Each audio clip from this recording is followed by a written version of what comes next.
Welcome to Reddit Confessions. My wife meant to text her lover, but she accidentally sent the message to me.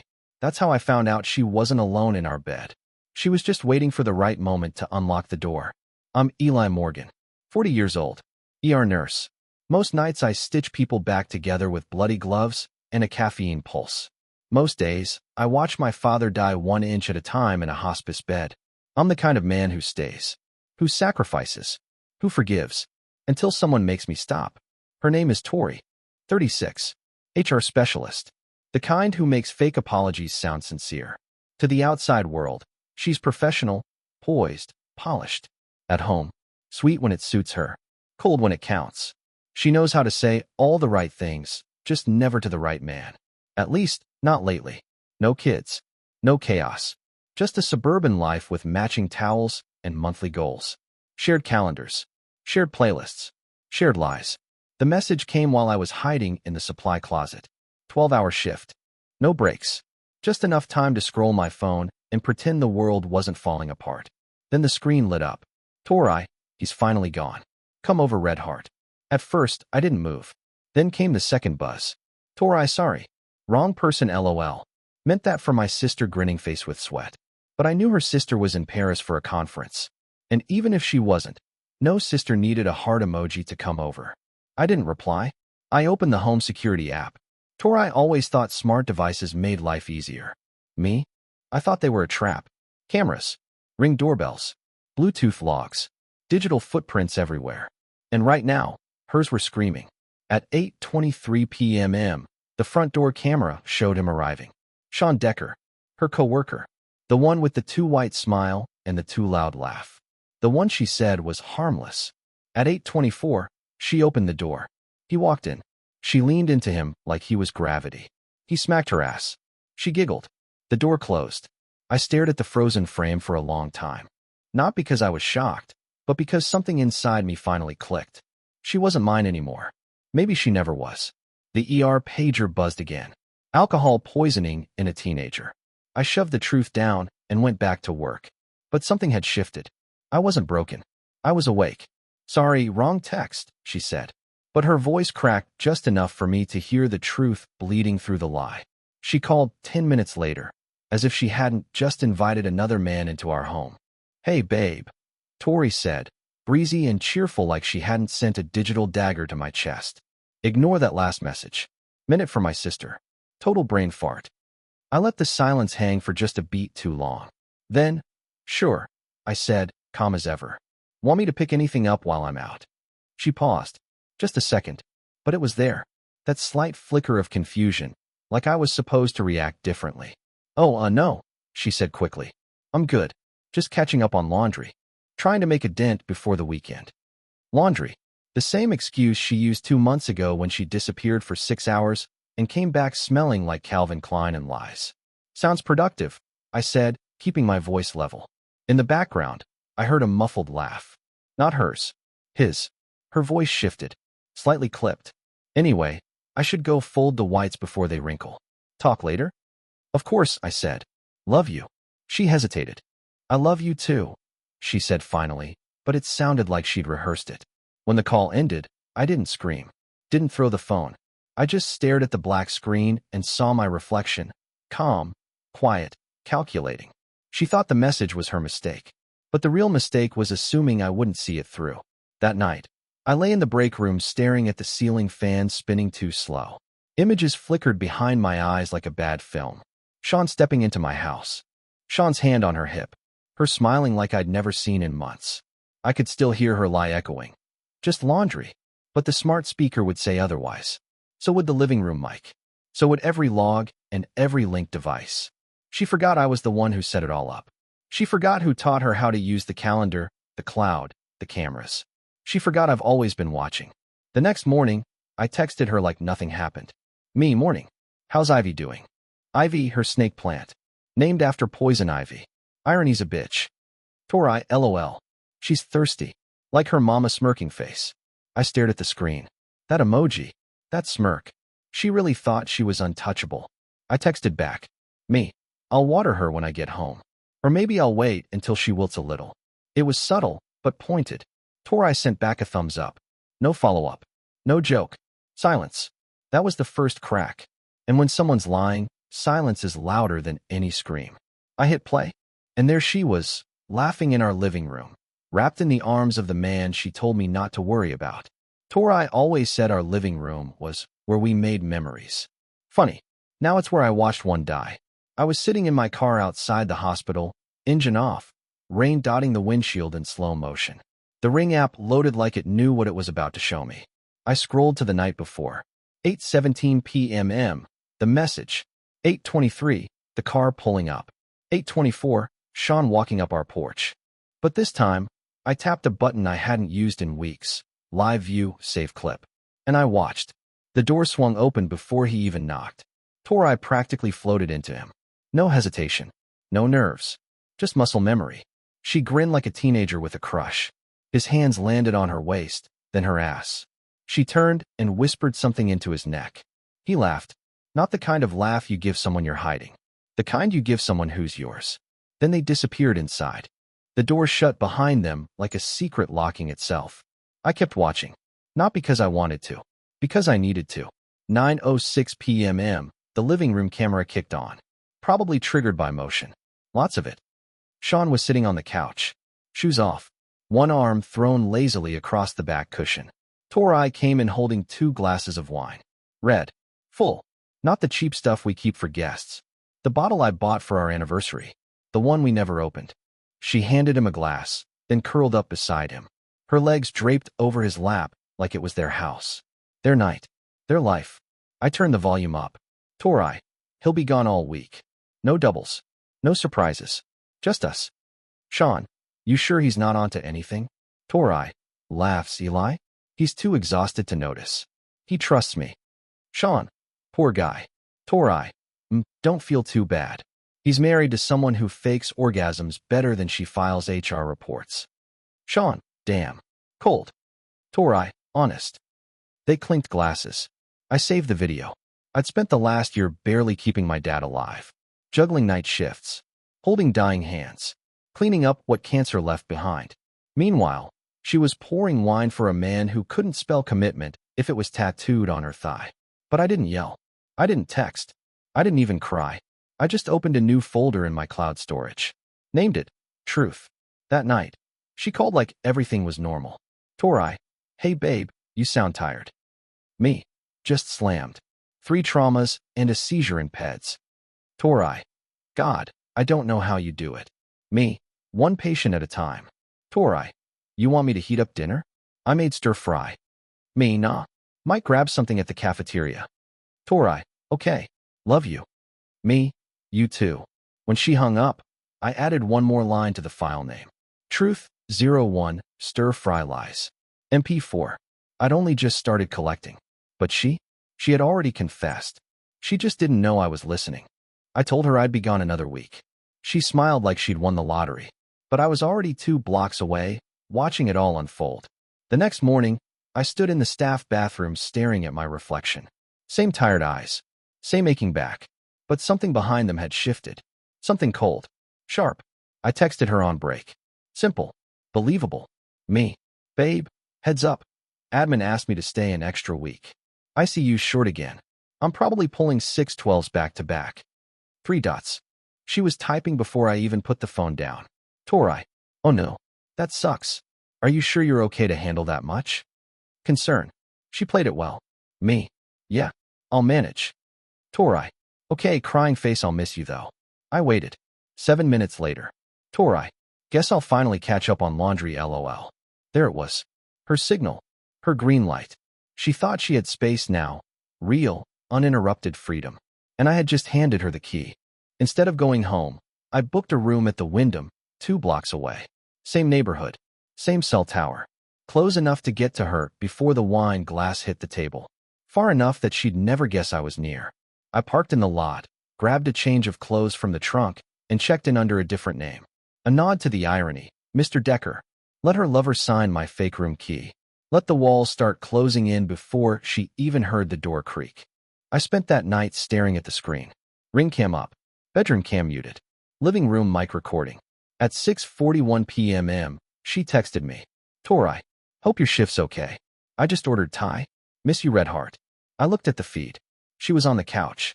Makeup done. Hair curled. Wearing the same silk robe she said was just for anniversaries. Funny how Sean had become one. At 7:15, he arrived. Didn't knock. She'd left the door unlocked. I muted the audio. I couldn't stomach it again. Instead, I stared at the calendar app. She'd marked tonight as a self-care night, woman getting massage. Tomorrow was groceries and gym. But the following Saturday? Sean's B-Day party popper. Private event. Hidden from shared view. She forgot I had admin access. I screenshotted it. Saved it to the truth folder. Named it 02, his birthday, my house. PNG. Back at the hotel, I made a list. Things to collect. Voice recordings. Screenshots. Bluetooth logs. Smart speaker data. Text thread backups. Hidden calendar entries. Every item was another nail in the coffin. I didn't know how I'd use it yet. But revenge, when cooked slowly, always tastes better. The next morning, she called. Tori, how's the hospital? You sound awful. Me, haven't slept. Had to run a crash code last night. Kid coded twice. Tori, oh babe. Me, it's okay. You resting at all? Tori, trying. Honestly, I'm just lonely. I wish you were here. I looked at the screen. She wasn't alone. Sean's shoes were still by the door. His jacket was slung over the chair. His phone was charging on my kitchen counter. Soon, I told her. Soon I'll be home. His phone connected to our speaker automatically. That's when I knew. He wasn't just visiting. He felt at home. It popped up while I was brushing my teeth. New device connected. Sean's iPhone. I didn't need to be told twice. Bluetooth doesn't lie. Not like people do. That meant he'd been there before. Often enough that our living room speaker recognized him the moment he walked in. You have to pair manually the first time. After that, it's a handshake. A quiet little nod between devices that says, you belong here. He belonged there. In my house. With my wife. I opened the Nest app, pulled up the logs. Monday, 8:26 p.m. Speaker on device. Sean's iPhone. Wednesday, 7:44 p.m. Speaker on device. Sean's iPhone. Friday, 6:03 p.m. Speaker on device. Sean's iPhone. He wasn't a secret anymore. He was a routine. That morning, I opened our shared calendar again. She'd added a hair appointment for Tuesday. Blocked out 2 hours. But I saw no matching Uber. No car moved. Nothing on the driveway cam. Instead, ring notification, front door, 12:08 p.m. Sean Decker. No hello kiss. No passionate grab. Just a casual walk-in, like a man who had his own key. And maybe he did. I started tracking everything. Patterns. Frequencies. Gaps. Tuesdays, Thursdays, Saturdays. Those were his days. Between 12 and 3 p.m. She never texted me back. Dinner was always leftovers. She suddenly stopped asking me to FaceTime.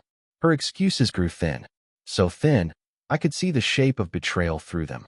Thursday, 2:16 p.m. She left a sticky note for herself on the fridge. Order more wine. He likes Malbec. I zoomed in on the camera and paused. She never bought Malbec for me. Said it was too acidic. Now it had its own spot on the wine rack. Later that night, she called while I sat in my hotel room eating cold pizza and replaying the same clip for the 5th time. Tori, God, I miss you. When are you home again? Me.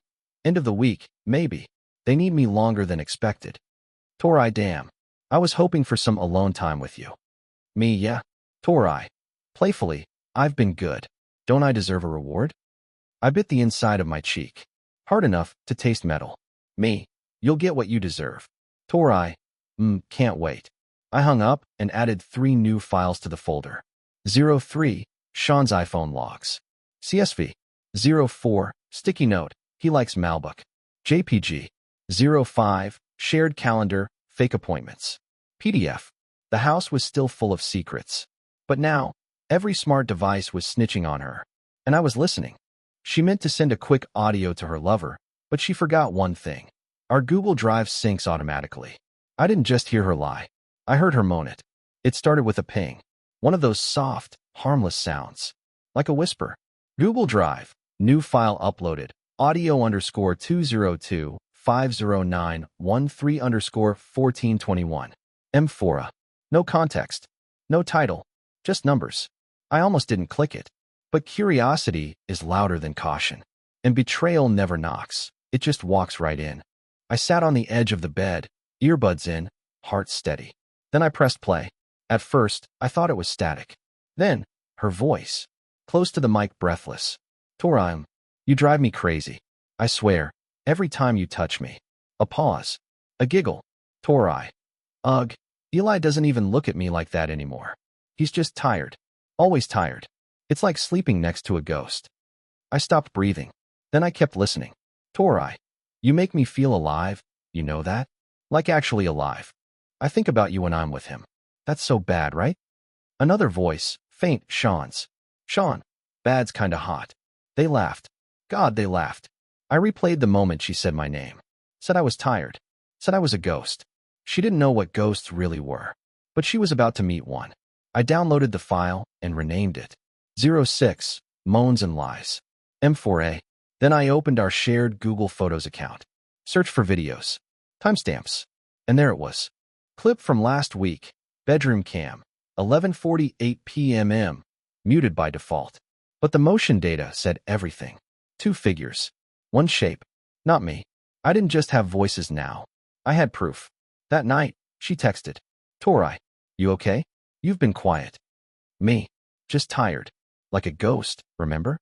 Tori. Me. Never mind. Sleep tight. She didn't respond. I called in sick the next day. Stayed in bed with every device lit up. Cameras. Calendar. Logs. Building my case. Piece by piece. I opened a fresh document and started a timeline. The affair, timeline of events. August 22nd, first ring footage of Sean at door. August 27th, shared speaker connects automatically.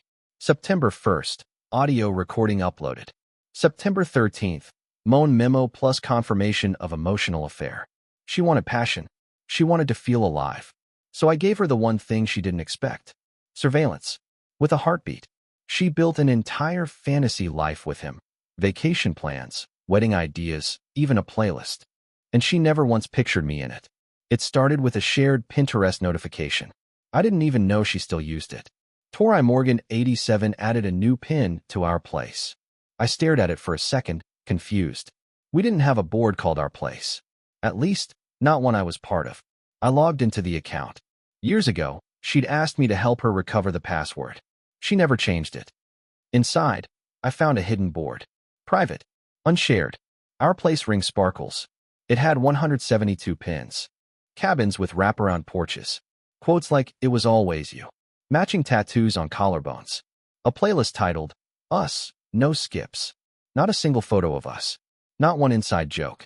No reference to our 7 years of marriage. Just fantasy. And not with me. I clicked deeper. One pin showed a hand holding a ring box on a mountaintop. Caption, "Say yes where the world disappears." Another, a little girl on a swing set with the text, "Our future." Sean doesn't have kids. Neither do we. But apparently, in her version of reality, they did. She wasn't just cheating on me physically. She was cheating on me emotionally. On the life we'd built. On the grief I carried. On the version of us that still existed in my head, but not in hers. I downloaded every image. Every note. Every damn dream she shared with him. Put them in a folder. 07, Our Place that wasn't ours. Zip. Then I emailed it to myself. Subject line, evidence. Body, she planned a future. Just not with me. That night, she texted again. Tori, miss your arms tonight. I can't sleep.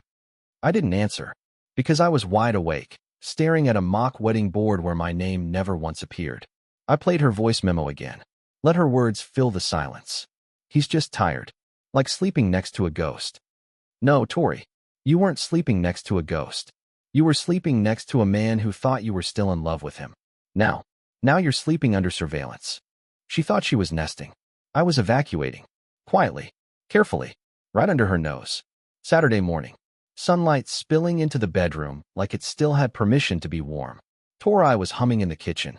Making pancakes. Acting like we still meant something. I packed my father's watch into a Ziploc bag.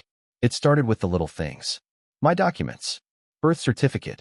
Social security card. Passport. All slid into a manila folder and tucked inside the tool chest in the garage. She never opened that drawer. Said it smelled like metal and stress. Perfect. Next came the heirlooms. My dad's cufflinks. His marine pin. The letter he wrote me the week before he lost the ability to speak. I read it again as I placed it into a fireproof envelope. Be the man who stays strong, even when your hands shake. That's how you'll know you're doing the right thing. My hands were shaking now. Not from sadness. From clarity. By noon, I had a storage unit rented under my middle name. 5 by 10, climate-controlled. Untraceable. By sunset, 2 trips had emptied my office, my closet, and half of our safe. She didn't notice. She was too busy texting someone with a smirk on her lips and wine in her glass. That night, I waited until she fell asleep on the couch with her laptop open. I checked her screen before I turned it off. Google Maps. Romantic weekend getaways, Asheville. I stared at the result for a second. Then I walked upstairs and opened the guest bedroom closet. Tucked a mini camera into the top corner. Dark lens. No blinking light. Motion activated. It looked like part of the smoke detector. It watched everything. I tested the feed from my phone. Crisp. Clean. Silent. I named the stream. CM_08, Funeral Suite. Because when the truth finally died, that's where it would be buried. Sunday, she suggested we order takeout. Thai. Her usual craving after a weekend with him. I watched her scroll through the menu. Torai.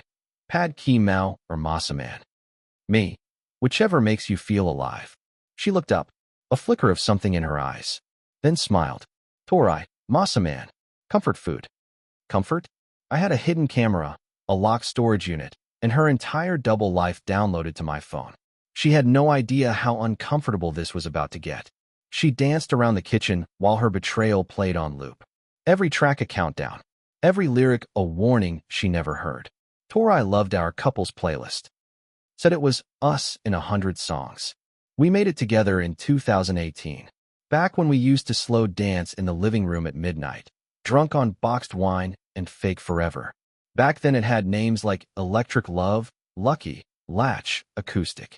Now, it needed a makeover. I opened Spotify, renamed the playlist. Still Us Broken Heart. She wouldn't notice. She never read the titles, just hit play on her AirPods or speaker, floating through the house in her robe, texting him while pretending the lyrics were about me. I replaced every love song. Every Ours became Goodbye. Every beat another Blade. New track list. Take a Bow, Rihanna. Cry Me a River, Justin Timberlake. Irreplaceable, Beyoncé. Every Breath You Take, The Police. Back to Black, Amy Winehouse. The Night We Met, Lord Huron. Jar of Hearts, Christina Perri. Better Man, Little Big Town. Before He Cheats, Carrie Underwood.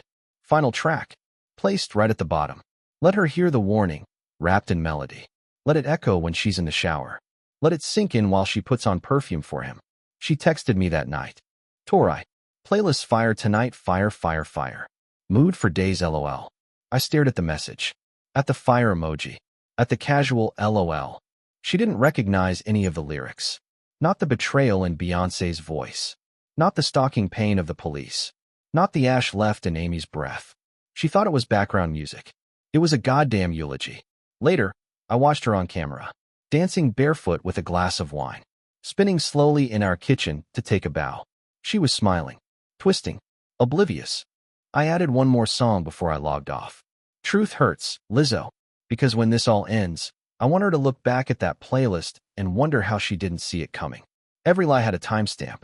Every kiss had a camera angle. And when it was done, I zipped it all up into a digital goodbye she'll never forget. I started at 3:42 a.m. Couldn't sleep. Didn't try. Just sat at the edge of the hotel bed with my laptop glowing like a confession booth. I opened the folder marked Truth. There were subfolders now, each one a little crime scene.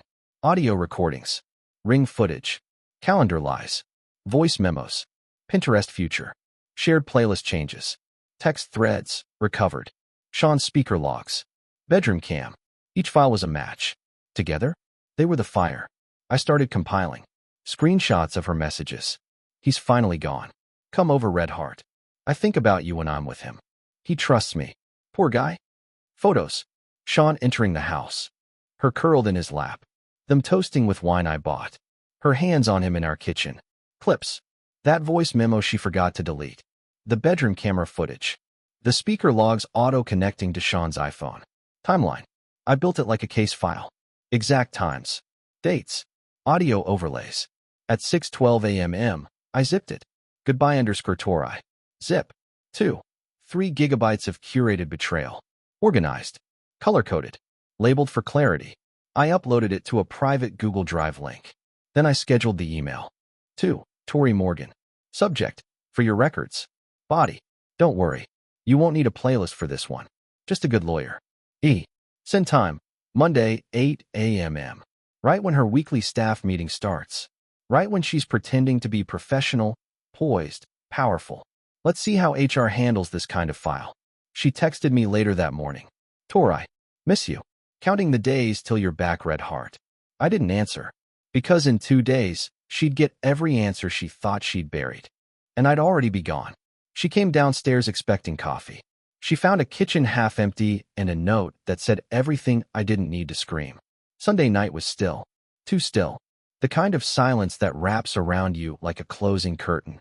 She was asleep upstairs, probably dreaming of Sean's cologne and my paycheck. I was downstairs, packing up the last of what was mine. A duffel bag. My dad's watch. A USB drive with everything she never thought I'd find. And one last thing. I stood in front of the fridge, pen in hand. The whiteboard we usually used for grocery lists and love you notes. I wrote 10 words. Slow. Clean. All caps. Wrong number. Right decision. Don't call. Then I grabbed the magnet shaped like a dumb, smiling avocado, her favorite, and pinned the letter in place. That was it. No dramatic speech. No screaming match. No, we need to talk. Just a simple declaration. I was done. I walked through each room like I was closing a chapter. Living room, where she kissed him. Bedroom, where she moaned for someone else. Kitchen, where she danced to breakup songs and never noticed. By the time I left, it wasn't our house anymore. It was a crime scene with a great lighting plan. I dropped my keys into a mason jar by the door, the one labeled Adventure Fund. Fitting. Then I stepped outside. I didn't look back. Monday, 8:03 a.m. Her text came in. Tori, where are you? Did you take your stuff? What is this? Then, what the actual F*** Eli? Then, we need to talk. This isn't funny. Call me. I let it buzz. Again, and again. She never did like silence. Not when it meant she wasn't in control. Inside the house, I knew she was walking in circles. Panicking, realizing the speaker didn't connect. The cameras were gone. The closet was half empty. The shared drive was locked. The Spotify access revoked. The fridge held only almond milk and a goodbye. It was the perfect post. 1 photo, 2 betrayals. Our wedding day beside her lover in my bed. The caption? Just enough to burn her entire illusion down. I'd been sitting on it for days. The image. The caption. The timing. Waiting for the exact moment she couldn't spin it, couldn't intercept it, couldn't talk her way around it. Monday, 8:45 a.m. She was busy texting me in all caps, pacing around the house like a soap opera lead. That's when I hit post. Instagram, Facebook, Twitter, LinkedIn. One image, a side-by-side. Left side, me and Tori on our wedding day. Her in white, me in navy. She's laughing. I'm looking at her like she's the whole sky. Right side, Sean, shirtless, in our bed. Tori's leg visible in the corner. My headboard behind them. A wine glass on the nightstand, my glass. My house. My sheets. Caption. Found the best man after all. I walked away from my phone. Made coffee. Opened the blinds at the hotel. Let the sun in like it wasn't burning everything down behind me. By noon, it had over 8,000 likes. Friends. Co-workers. Strangers. Comment after comment. Damn, this is cold. She really cheated with that guy? Best revenge post I've seen all year. You okay, bro? This is art. Actual art. Her HR department is gonna love this. She called. Twice. Then again. Then 13 more times. Finally, a voicemail. Eli, what the hell did you do? My boss follows me. My MOM saw this. Take it down. I didn't. In fact, I pinned it. Made it the banner on my Facebook profile. Changed my LinkedIn headline to ER nurse. Patient. Husband. Ex-husband, eventually. Collector of receipts. By 3 p.m., her sister messaged me. Holy F star. Are you okay? By 5 p.m., my department head at the hospital pulled me aside. Just so you know, if you ever leave nursing, you've got a future in PR. By 6 p.m., Tori had deleted her accounts. Or tried to. Screenshots don't disappear just because you log off. It wasn't about revenge anymore. It was about truth. Serve cold. Public. Permanent. She spent years curating a perfect image. I ended it with one post. She spent years crafting her professional image. It took me one upload to wreck it. And her coworkers did the rest. Tuesday morning. New number. Unknown sender. Message preview. You didn't hear this from me. I tapped it open. 2 screenshots. The first. Tori. Red-faced. Crying in the office break room. Mascara bleeding. Laptop open. Her phone pressed to her ear like it could save her. The second. A company policy PDF. Highlighted section titled Romantic Relationships and Conflicts of Interest. Disclosure Obligations. The header said Merit and Company. Internal use only. Below that, a message from her coworker. She's been pulled into a meeting with leadership. Word is the guy in the pic. He interviewed for a promotion last month. Tori was the HR contact. Of course he was. Sean didn't just steal my wife. He tried to use her as a ladder too. 10 minutes later, another message came in. Different number. Eli, you're a savage. Just thought you should know, the whole office saw your post. Even the VP.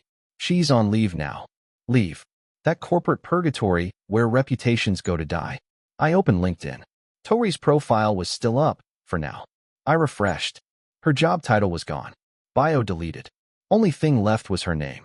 Tori Morgan, she/her. Currently reevaluating. I'll bet. She finally texted me around noon. No emojis this time. Tori, you said you loved me. How could you do this to me? I stared at the screen, then replied, Me. You're right. I did love you. But you don't destroy someone you love. Tori, you humiliated me. Me. You made it easy. She didn't reply after that. Just silence. By 3 p.m., someone had made a TikTok about it. Screenshot of my post. Dramatic voiceover.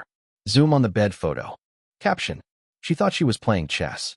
Turns out he was building the board. 200K views in 2 hours. The comments section was a mix of justice and popcorn.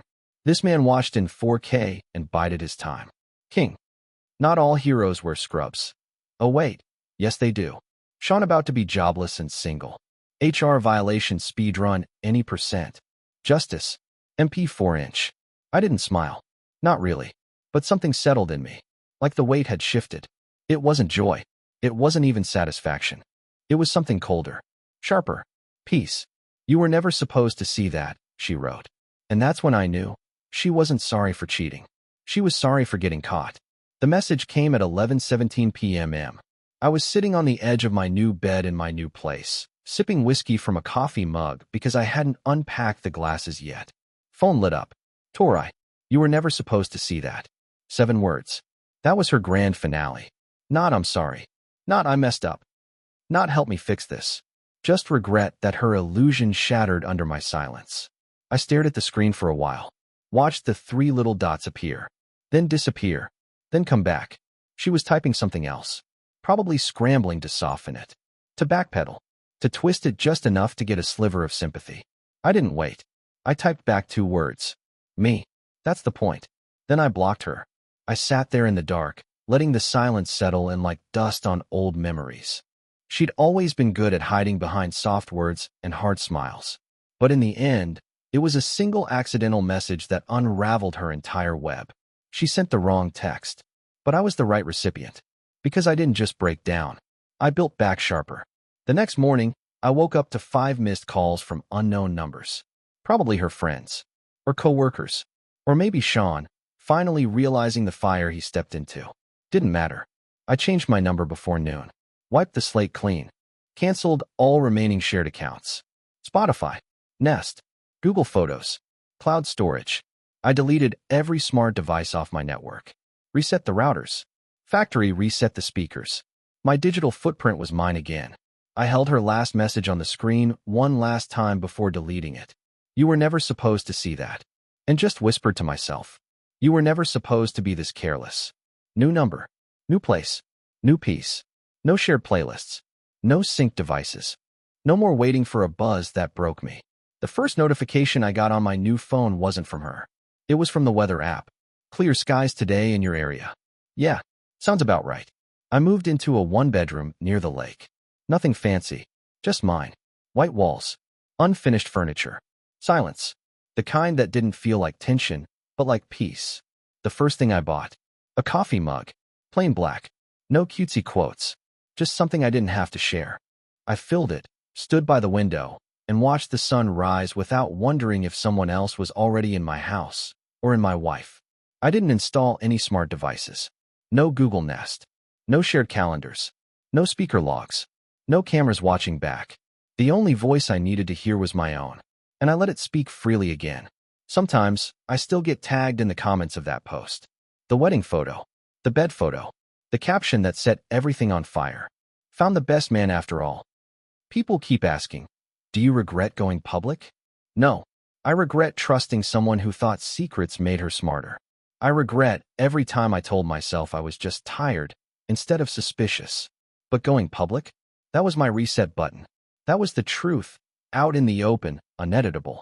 Sean deleted his Instagram 2 days later. Coward move. Word is, he didn't get the promotion either. Tori, HR placed her under performance review. Her LinkedIn now just says, exploring new opportunities. She'll land somewhere. People like her always do, they just get a little quieter. But they don't change. The last thing I did was log into our old Spotify account one final time. Not to check the playlist. Not to see if she added more lies with a beat. Just to delete it. Still us broken heart. Remove playlist? Yes. Gone. And now? I sleep better. I drink coffee in silence. My silence. I laugh at things that don't carry double meanings. I listen to music without thinking someone's lying through the lyrics. I build my life again. Without cameras. Without proof. Without revenge plans ticking beneath the surface. Because the truth already did its job.